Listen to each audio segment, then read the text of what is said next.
Bismillahirrahmanirrahim. Assalamualaikum warahmatullahi wabarakatuh. Innal hamdalillah nahmaduhu wa nasta'inuhu wa nastaghfiruh wa na'udzu billahi min shururi anfusina wa sayyiati a'malina. May yahdihillahu fala mudilla lahu wa may yudlil fala hadiyalah. Wa asyhadu an la ilaha illallah wahdahu la syarika lah. Wa asyhadu anna Muhammadan abduhu wa rasuluhu alladzi la nabiyya ba'dah. Qala Allah ta'ala fi kitabil karim, a'udzu billahi minasy syaithanir rajim. Ya ayyuhalladzina amanu taqullaha haqqa tuqatih wa la tamutunna illa wa antum muslimun. Shadaqallahul azim. Alhamdulillah, segala puji, syukur kehadirat Allah Subhanahu wa Ta'ala pada kesempatan sore yang berbahagia ini. Allah Subhanahu wa Ta'ala kumpulkan kita. Mudah-mudahan Allah kumpulkan kita dalam keadaan baik, baik itu jasmani maupun rohani kita, jasad ataupun ruh kita.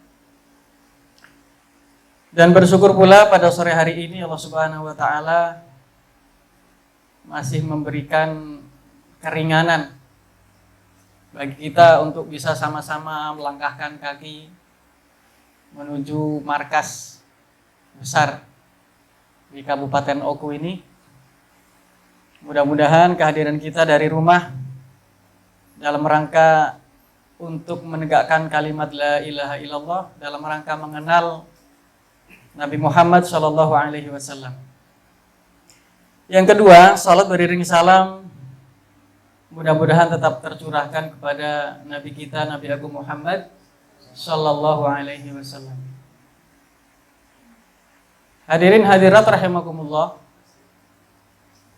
Pada kesempatan sore hari ini kita akan membahas satu tema, yaitu tentang masa kecil Nabi Muhammad Shallallahu Alaihi Wasallam. Seperti kita ketahui bahwasanya Allah Subhanahu wa Ta'ala telah mempersiapkan sosok agung yang sangat mulia, yang persiapannya itu tidak cukup 1 tahun atau 2 tahun. Bahkan Allah Subhanahu wa Ta'ala menyiapkan tokoh atau sosok makhluk yang paling mulia ini, itu Allah siapkan dalam kurun waktu setidaknya 40 tahun. Yaitu persiapan Allah Subhanahu wa Ta'ala untuk mengangkat Nabi Muhammad SAW untuk menjadi seorang utusan. Dan kalau kita lihat usia Nabi kita Muhammad SAW tidaklah panjang, hanya 63 tahun. Itu pun hitungan hijriah. Kalau kita hitung dengan kalender Masehi, berarti tidak sampai 63, mungkin 61 atau 62. Nah, sekarang kita beradu usia dengan teman kita mungkin. Saya sekarang sekian, berarti sekian tahun lagi meninggal, kalau seperti usianya Rasul.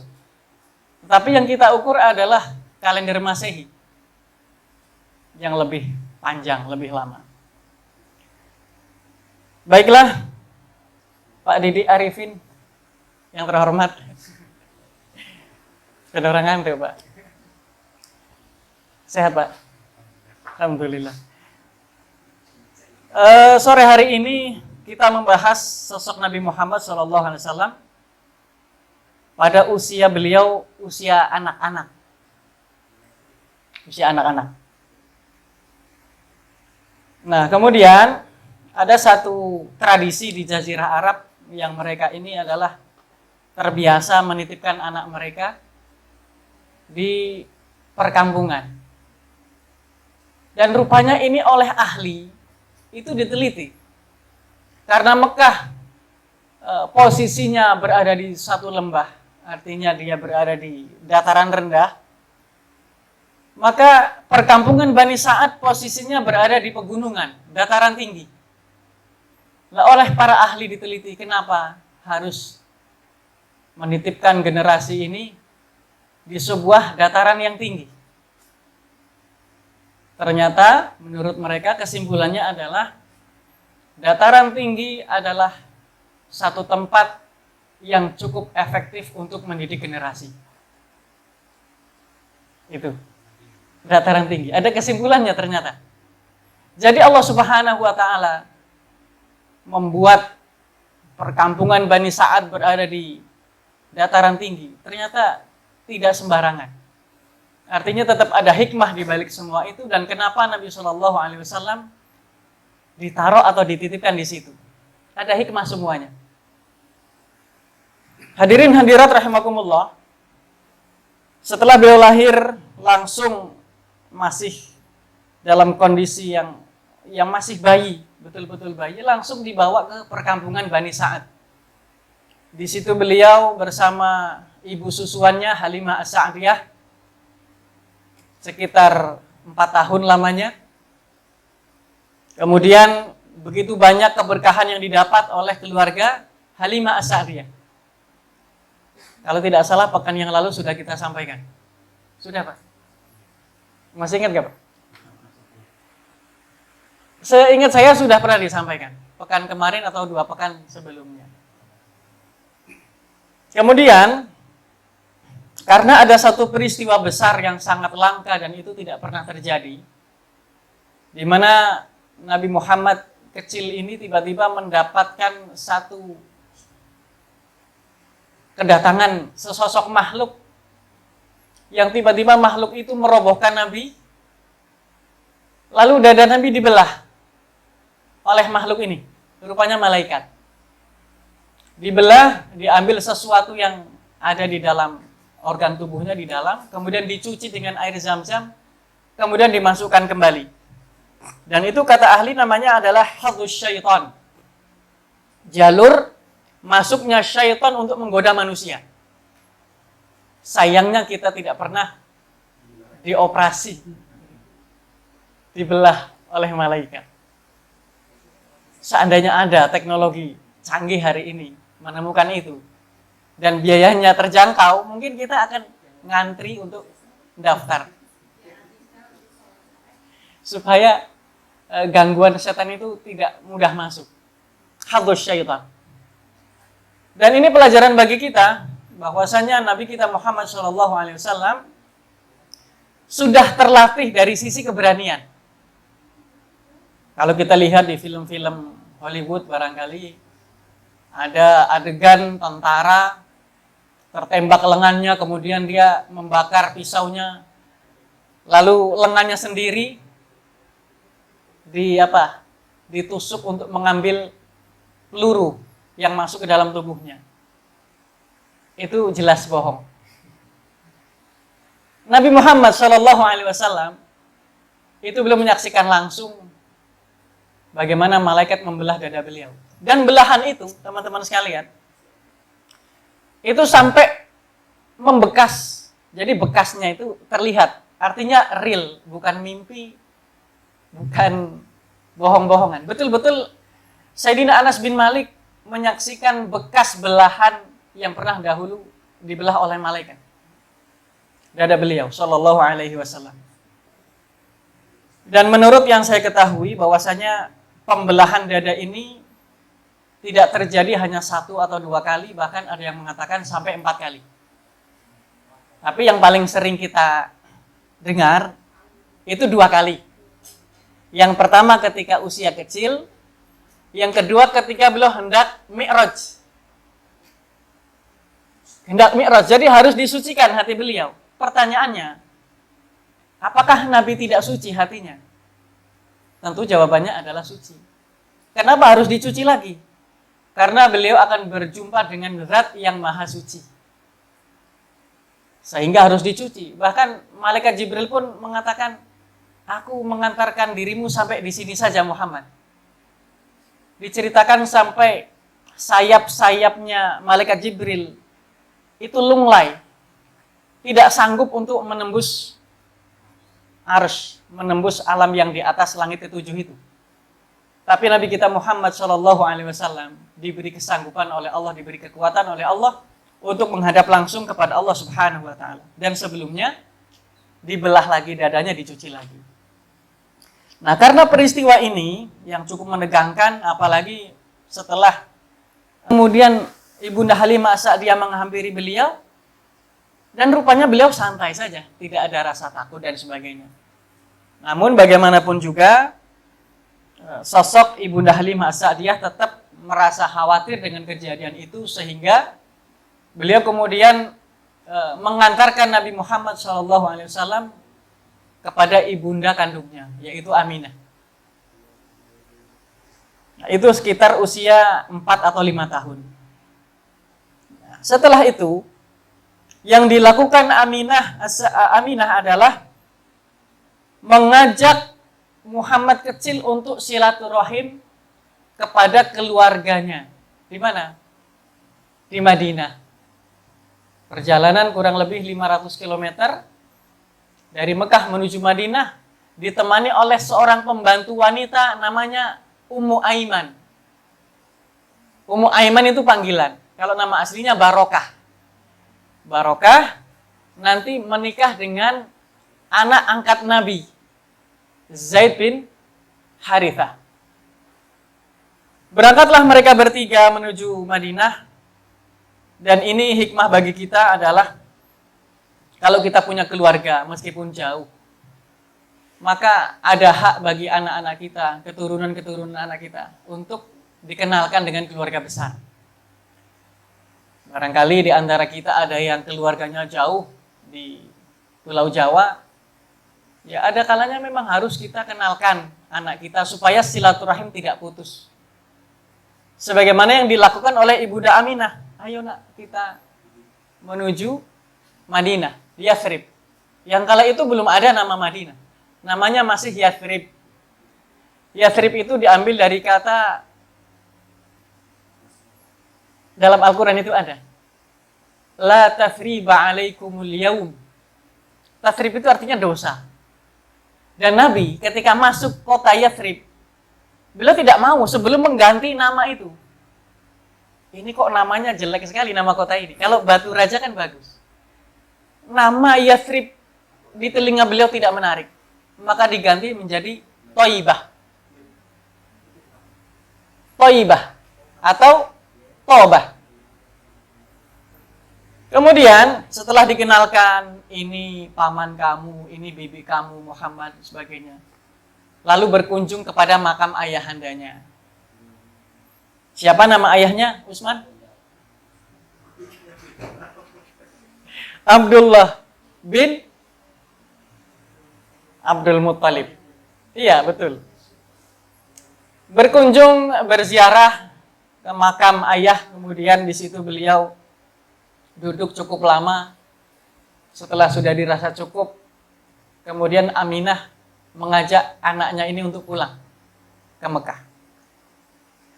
Di perjalanan, Aminah tiba-tiba sakit. Dan dalam sakitnya itu, Allah Subhanahu wa Ta'ala kemudian mengambil nyawa beliau. Meninggal dalam perjalanan, dan pada waktu itu Nabi Muhammad usianya baru 6 tahun. Anak usia 6 tahun berarti anak SD. Atau TK yang mau masuk SD. Maka menurut kisah yang pernah saya dengarkan dari Habib Ahmad bin Muhammad Al-Habsyi, Solo, ketika Nabi Muhammad kecil ini SAW disuruh pulang oleh Barokah, maka Nabi Muhammad hampir-hampir tidak mau, karena selalu berada di atas makam ibunya. Seolah-olah Nabi ingin mengatakan, wahai Ummu Aiman, kenapa kita berangkat bertiga pulang ke Mekah berdua? Ummi, ibuku. Itu anak kecil, masih usia 6 tahun. Diperintahkan oleh Barokah, ayo nak kita gali makam ibuku. Anak kecil. Kenapa dibegitukan oleh Allah Subhanahu wa taala? Iya kan? Kenapa dalam tanda kutip begitu teganya Allah memperlakukan calon nabinya seperti ini? Ternyata ada hikmah besar di balik semua itu, yaitu Allah Subhanahu wa taala ingin agar nabinya tidak bergantung kepada makhluk. Dan ujiannya tidak cukup di situ, nanti ada lagi. Tidak bergantung kepada makhluk, bergantung kepada ibunya, ibunya meninggal. 2 tahun setelah itu, ingin bergantung kepada kakeknya. Baru 2 tahun bersama kakeknya, Allah cabut nyawa kakeknya. Setelah itu apa lagi? Ingin bergantung kepada pamannya Abu Thalib. Bahkan lama-lama bertahun-tahun dengan Abu Thalib. Namun Allah beri ujian, Pak. Allah beri ujian. Ini pamanmu yang selama ini mengasuh dirimu, merawat kamu dan sebagainya, bahkan menikahkan kamu dengan Khadijah. Ini tetap hatinya dalam genggaman Allah. Secinta apapun kamu dengan pamanmu, kalau hidayah tidak aku berikan, tidak akan kamu bisa mengislamkan pamanmu. Makanya kan beliau sedih, Pak. Ketika Abu Thalib wafat, kalimat terakhir yang diucapkan beliau tetap dalam agama nenek moyang. Agama kekafiran, kemusyrikan. Itu Nabi sedihnya bukan main. Ini orang yang paling mendukung Nabi, bahkan dakwahnya pun didukung. Tapi karena hidayah milik Allah, sampai Allah katakan, "Ya Muhammad, sesungguhnya engkau tidak bisa memberi hidayah kepada orang yang kamu cintai sekalipun. Tetapi hidayah milikku, dan aku akan memberikan hidayah itu kepada siapapun yang aku kehendaki." Teman-teman rahimakumullah. Itu hikmah yang pertama, artinya bahwasanya Allah Subhanahu wa taala ingin agar nabinya bersandar cukup hanya kepada Allah Subhanahu wa taala. Tidak bersandar kepada makhluk, tidak bersandar kepada ibu, kepada ayah, kepada paman, kepada kakek, kepada seluruh manusia. Hanya bersandar kepada makhluk. Dan orang yang bersandar kepada makhluk adalah orang-orang yang lemah. Kenapa? Karena makhluk itu sendiri lemah. Kita sandarin, jatuh, kita ikut jatuh. Tapi Allah Subhanahu wa taala, Allahus Samad. Allah lah tempat bergantung. Itu hikmahnya. Kemudian setelah pulang, sang kakek terkejut, Pak. Melihat kok pulang hanya berdua, kemana ibunya.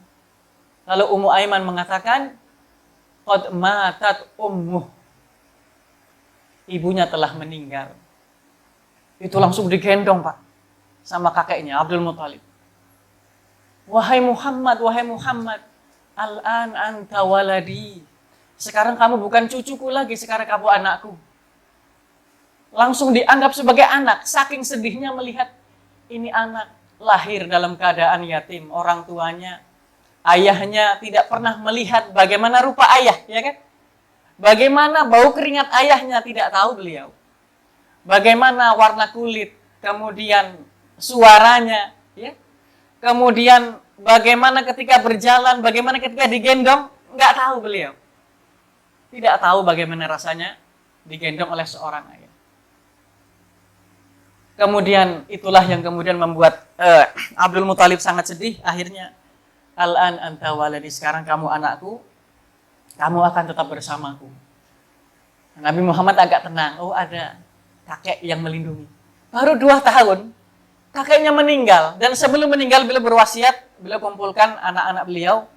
Ada Hamzah, ada Abu Thalib, ada Abu Lahab, ada Abbas. Dikumpulkan semua.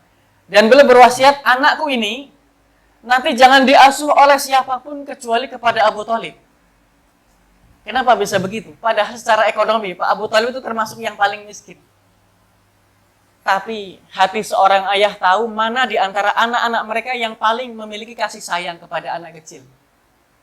Ternyata jatuh kepada Abu Thalib. Diasuh oleh Abu Thalib. Lama diasuhnya, sampai menikah. Itu diasuh oleh Abu Thalib. Usia 25, 26 itu masih sama Abu Thalib. Hadirin rahimakumullah. Kemudian ada satu peristiwa di saat Rasul Shallallahu Alaihi Wasallam yang masih kecil usianya pada waktu itu duduk-duduk di atas kursi kebesaran sang kakek. Kakek itu kan tokoh di Mekah. Itu paman-pamannya mencegah, Muhammad turun, jangan naik situ. Itu kursi khusus kakekmu, raja atau penguasa tokoh di Mekah. Maka begitu kakeknya datang, itu paman-paman beliau malah ditahan, jangan. Adapun untuk anak ini, aku biarkan dia naik di kursi ini, karena kelak dia akan menjadi orang besar. Dia tahu kakeknya. Kemudian, setelah beliau meninggal, maka diasuh oleh paman beliau yang bernama Abu Thalib. Dan cukup lama beliau diasuh oleh Abu Thalib. Sampai akhirnya memasuki usia 12 tahun, beliau nangis, Pak. Nangisnya lama gitu. Setelah ditanya, ternyata ingin ikut pergi berdagang. Kemana? Ke Syam. Syam itu ya Palestina, Yordan, Lebanon, Suriah. Dan jantungnya Syam itu sekarang sedang bergejolak. Damaskus. Ini insya Allah kapan-kapan kita ceritakan tentang kemuliaan negeri Syam. Kata Nabi, idza waqa'atil fitan fal imanu bisyam. Kalau dunia terjadi huru-hara, fitnah, maka iman adanya di bumi Syam. Beliau tidak menyebut iman di Indonesia. Iman adanya di bumi Syam. Dan kita lihat beberapa tahun yang lalu, betapa kokohnya penduduk Syam dalam mempertahankan keimanan mereka. Kemudian ditanya, kenapa kok nangis? Aku ingin ikut wahai paman, ikut berdagang. Maka diajak, Pak. Dan pada zaman itu belum pernah ada anak kecil usia 12 tahun ikut pergi berdagang sampai negeri jauh. Belum pernah ada kejadian kecuali yang pernah dialami oleh Nabi Muhammad SAW. Diajak. Meskipun begitu sampai sana tidak jadi jualan, nggak jadi berdagang. Kenapa? Ada seorang pendeta Bakhiro yang kita tahu namanya mengatakan segera bawa pulang anak ini. Kalau dilihat dari tanda-tandanya dia ini calon nabi terakhir. Dalam kitab suci kami sudah sangat jelas di situ bahwasanya ciri-cirinya persis seperti anak ini. Maka bawa pulanglah anak ini. Kalau sampai anak ini tidak dibawa pulang dan ketahuan oleh masyarakat Yahudi, dia akan disakiti atau bahkan dibunuh. Karena Yahudi tidak suka betul dengan nabi terakhir yang datangnya dari bangsa Arab. Maka dibawa pulang. Tapi setidaknya dari situlah kita tahu bahwasanya anak seusia itu sudah dilatih berdagang, Pak.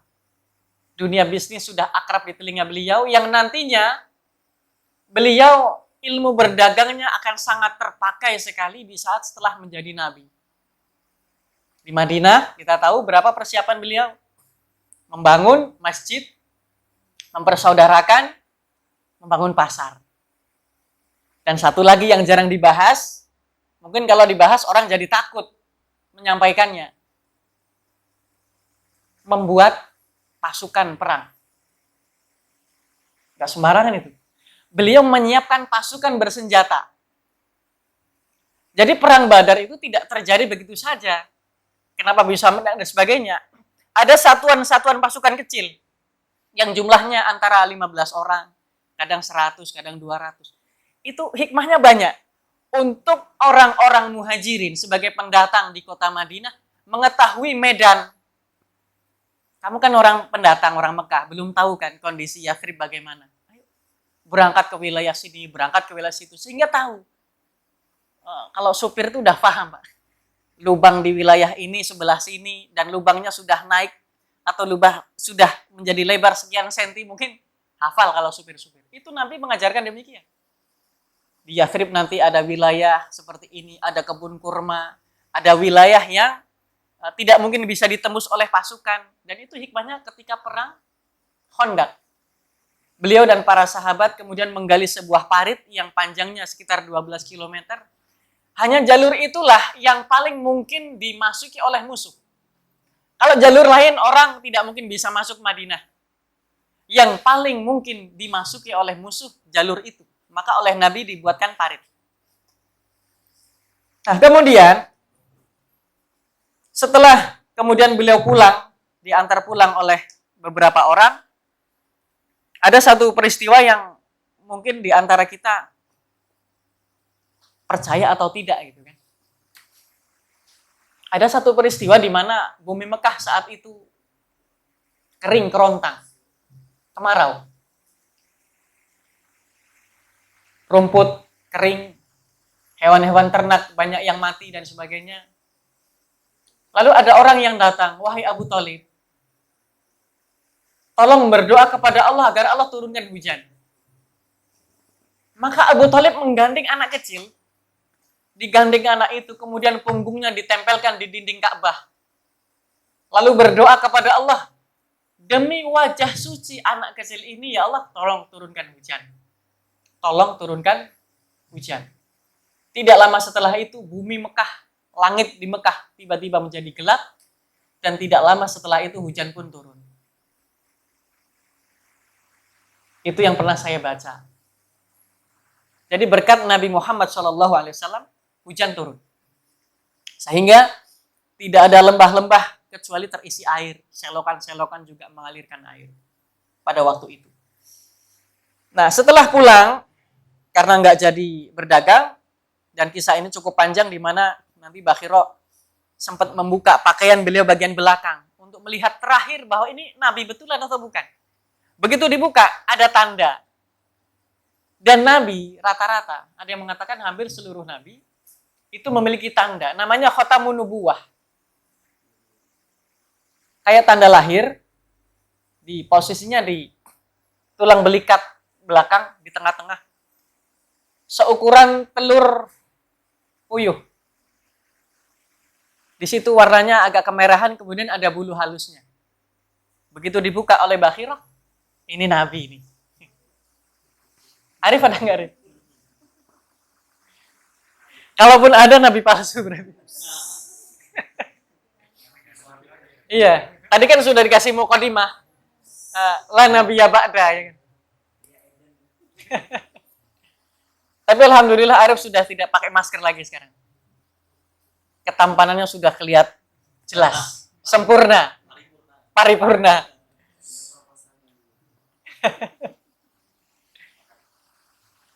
Sampai berapa? Sampai jam 5. Baik, itu masa kecil Rasul. Artinya beliau ini memang oleh Allah sudah diberi satu tugas yang sangat berat, sehingga ujian yang harus beliau lewati juga berat. Begitupun kita, kalau kita ingin jadi orang besar, maka kita harus mengikuti apa yang pernah dilakukan oleh Rasul. Rasul itu kan tugasnya kan sangat berat. Tidak ada tugas yang lebih berat kecuali tugas sebagai seorang Rasul. Itu ada salah satu ustadz yang sampai meneliti, kenapa kok sampai 40 tahun? Karena untuk menjadi Rasul, membawa beban yang begitu berat sebagai seorang Rasul, persiapannya tidak cukup 20 tahun. Harus 40. Tapi setelah diteliti oleh beliau, ternyata untuk jadi orang besar, kita sebagai umat beliau, hanya cukup waktu 20 tahun. Sayangnya, ilmu itu terlambat kita ketahui. Dan 20 tahunnya itu dari 0 tadi.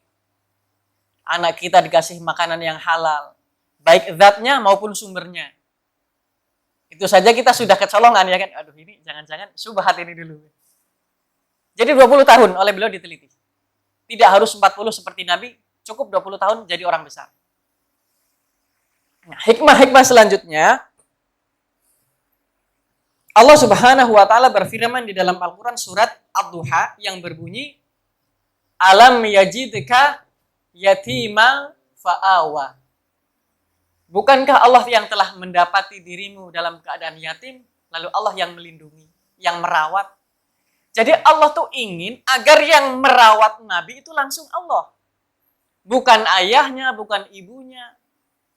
Coba, kalau yang merawat itu ibu dan ayahnya dan pamannya, apakah bisa menjadi seorang Rasul, orang sehebat itu? Nggak mungkin bisa.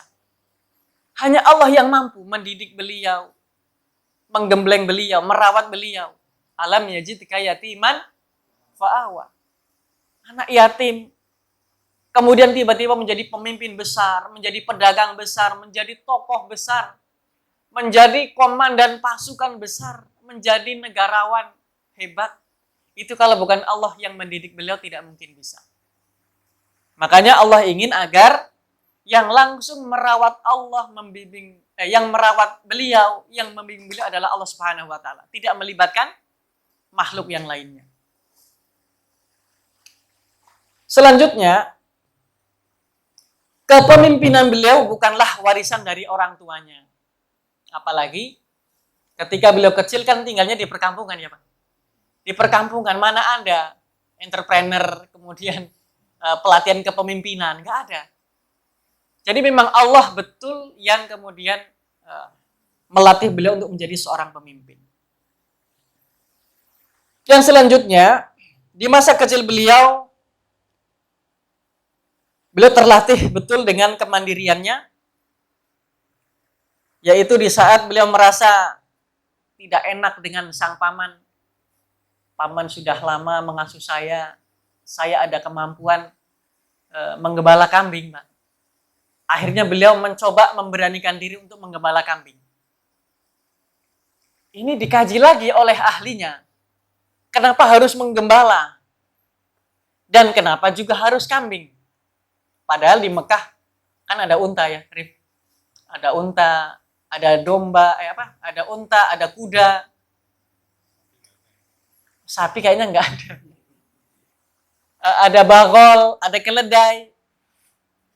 Kenapa tidak menggembala itu? Kan lebih keren kalau menggembala kuda kan? Ini yang digembala domba, dibahas oleh mereka. Kenapa harus domba, kenapa harus menggembala? Jadi penggembala itu Pak, penggembala itu dia akan terlatih kesigapan dalam mengambil langkah. Misalkan, lagi menggembala di padang rumput, tiba-tiba cuaca mendung. Maka dia harus segera mengambil sikap bagaimana? Apakah segera dibawa pulang atau dipasangkan tenda? Dia terlatih untuk sigap cepat tangkas. Yang kedua, sebagai seorang penggembala dia akan terlatih untuk bertafakur. Karena nggak ada orang lain. Hanya dia dengan domba-dombanya itu. Sehingga beliau pun terlatih untuk bertafakur, tadabbur alam, terlatih melihat alam semesta ini. Dan ada satu peristiwa yang ketika itu beliau menggembala di malam hari. Dan saya ini agak ragu dengan penggembalaan kok di malam hari. Ada ini ternyata pernah terjadi yang dilakukan oleh Amir bin Fuhairah. Amir bin Fuhairah itu pembantunya Sayyidina Abu Bakar As-Siddiq. Ketika itu beliau ditugasi oleh Abu Bakar untuk menggembala kambing, justru berangkatnya di petang hari, pulangnya di akhir malam. Nah, kalau begitu berarti ada memang menggembala kambing itu di malam hari. Kalau kita merujuk kepada peristiwa itu. Kenapa kok Amir bin Fuhairah disuruh menggembala kambing, datangnya sore, pulangnya akhir malam? Untuk supaya domba-domba itu bisa diperah susunya sebagai bekal Rasul dan Abu Bakar di dalam gua. Ketika pengejaran, kan 3 malam. Di dalam gua apa Usman? Gua Sur. Pokoknya kita kalau dengar goa, dengarnya Hiro saja. Tapi betul jawabannya, Gua Sur. 3 hari di situ beliau. Jadi domba-domba di situ diperah susunya untuk bekal Rasul dan Abu Bakar.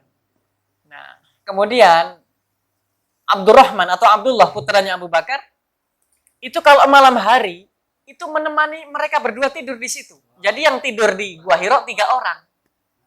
Begitu menjelang pagi, baru memasuki kota Mekah, beliau kemudian berkamuflase sebagai orang yang seolah-olah tidak tahu keberadaan ayahnya dan Muhammad. Beliau mencari kabar tentang gerak-gerik orang-orang kafir. Bagaimana? Mereka mengadakan sayembara ingin mengejar Rasul. Mereka mencari ke wilayah sini, mengejar ke wilayah situ. Itu semua informasi itu didengar oleh putranya Abu Bakar yang kalau malam hari disampaikan kepada Rasul. Jadi hijrah itu tidak sembarangan. Artinya tetap pakai ilmu, pakai strategi. Tidak sekedar semangat hijrah tapi tidak dibekali ilmu, tidak pakai strategi. Ada strateginya. Meskipun Allah pasti jamin keselamatan beliau. Beliau tidak mungkin akan dibunuh, tidak mungkin akan mati sebelum risalahnya selesai. Tapi tetap beliau ikhtiarnya luar biasa. Ada satu buku yang belum pernah saya baca tapi sering saya dengar judulnya. Mungkin belum diterjemahkan ke dalam bahasa kita, yaitu buku yang berjudul Min Ra'yil Ghanam ila Qiyadatil Umam. Dari penggembalaan kambing menuju kepemimpinan umat. Nah, ada seorang peternak kambing. Ini sudah bertahun-tahun beternak kambing. Sehingga dia ini tahu persis suara kambing itu yang melatar belakangi suara itu apa. Embeknya itu ya. Itu tahu. Embek yang seperti ini berarti karena ingin kawin dengan pejantan. Birahi. Embek yang bunyinya seperti ini dia tahu bahwa ini berarti lapar. Berarti ini ingin berkelahi, berarti ini ingin minum, berarti ini ingin ini kejepit dan sebagainya. Dia tahu betul. Itu sebagai penggembala kambing atau orang yang paham tentang kambing terlatih kepekaan. Jadi melatih kepekaan. Kenapa kambing itu? Nah, kenapa pemimpin-pemimpin kita sekarang kok tidak peka?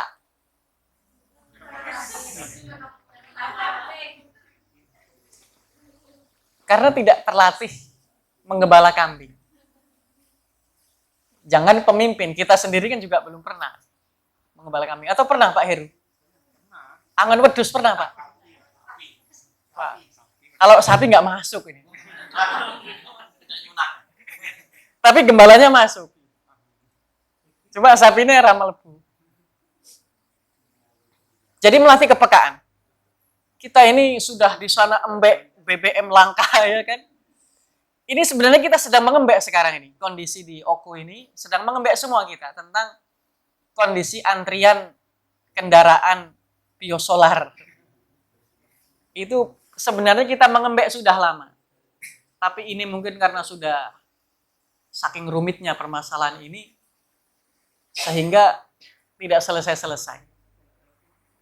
Padahal kalau teman-teman mau belajar tentang takdir itu ya. Ini langsung dicontohkan oleh orang dekat saya. Ngantri dan sebagainya sampai melanggar peraturan, ya kan? Kan peraturannya kan tidak boleh memodifikasi, tidak boleh ngisi berulang-ulang.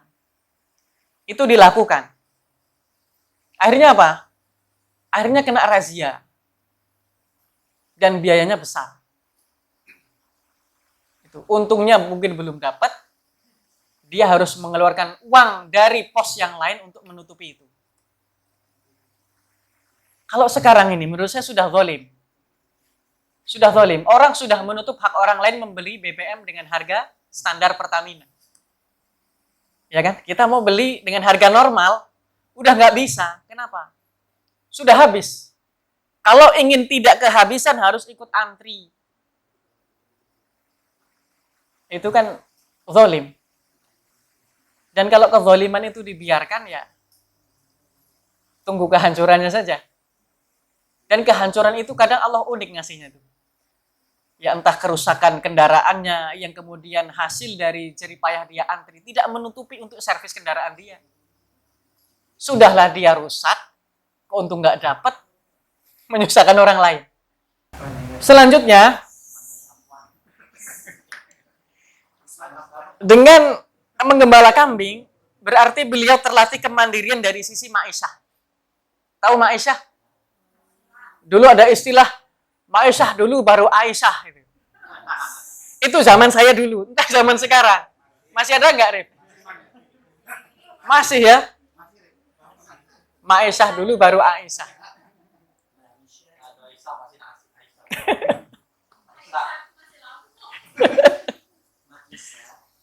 Itu melatih maisha, melatih pendapatan. Meskipun tidak seberapa, tapi setidaknya beliau sudah punya jiwa tidak menyusahkan orang lain.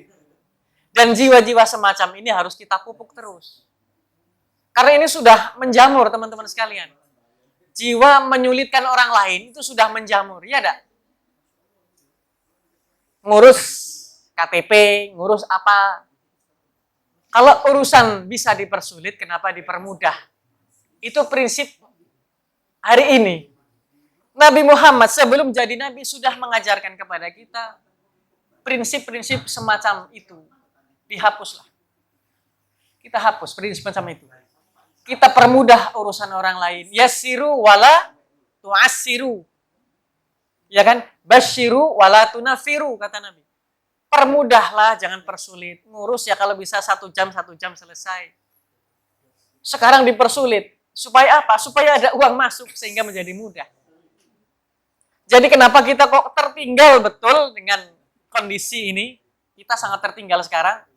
Karena kita terlalu jauh dengan Nabi Muhammad Shallallahu Alaihi Wasallam. Terlalu jauh jarak kita, apalagi apa yang kita lakukan hari ini sangat jauh. Baik, nampaknya cukup masa kecil Nabi Shallallahu Alaihi Wasallam. Kita cukupkan sampai di sini. Nanti kalau ada pertanyaan atau ada tambahan atau ada koreksi, tentunya saya sangat membutuhkan koreksi dari teman-teman sekalian. Silahkan. Subhanakallahumma wa bihamdik asyhadu an la ilaha illa anta astaghfiruka wa atubu ilaik. Wassalamualaikum warahmatullahi wabarakatuh.